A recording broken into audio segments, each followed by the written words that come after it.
আসসালামু আলাইকুম রহমতুল্লাহ বরকাত। প্রিয় দিনী ভাই বোনেরা, হজ এবং ওমরার ক্ষেত্রে গুরুত্বপূর্ণ একটা বিধান হচ্ছে ইহরাম বাঁধা। আর ইহরাম হচ্ছে দুইটা কাজের সমন্বয়ে, একটা হচ্ছে নিয়ত এবং তালবিয়া।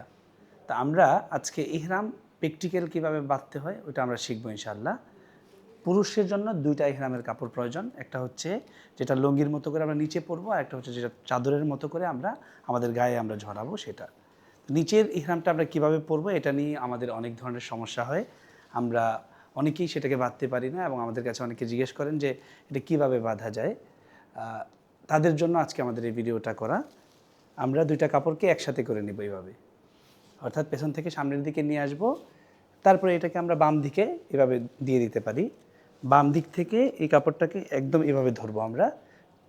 যত টাইট করতে পারবো আমার ইহরাম বাঁধাটা তত সুন্দর হবে। তারপরে এটাকে আমি এদিকে নিয়ে আসব, এদিক থেকে এটাকে আমি এদিকে ডান দিক থেকে বামে এভাবে ঝুঁকাই দিব।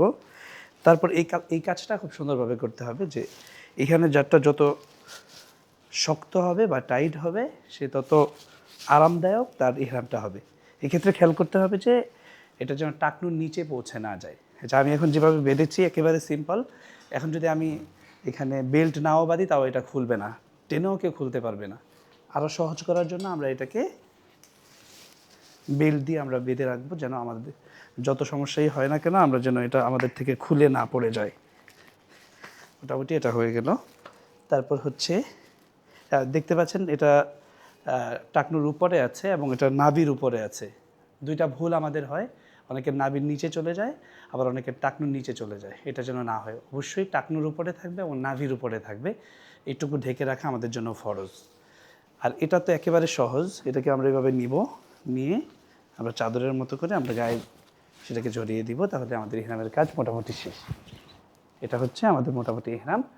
আর যখন আমরা তফ শুরু করার ক্ষেত্রে ইহরামটা থাকবে হচ্ছে এইভাবে, এটাকে এদিকে দিয়ে, অর্থাৎ এই ডান কাতটা খালি থাকবে সামনের দিকে সবসময়।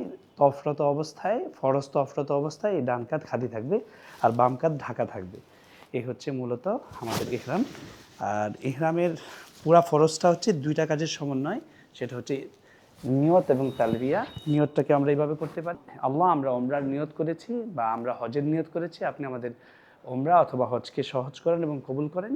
তারপর তালবিয়াটা পড়া, লাব্বাইক আল্লাহুম্মা লাব্বাইক, লাব্বাইক লা শারীকা লাকা লাব্বাইক, ইন্নাল হামদা ওয়ান নি'মাতা লাকা ওয়াল মুলক লা শারীকা লাক। আশা করি এটা আপনাদের উপকারে আসবে। জাযাকুমুল্লাহু খায়র।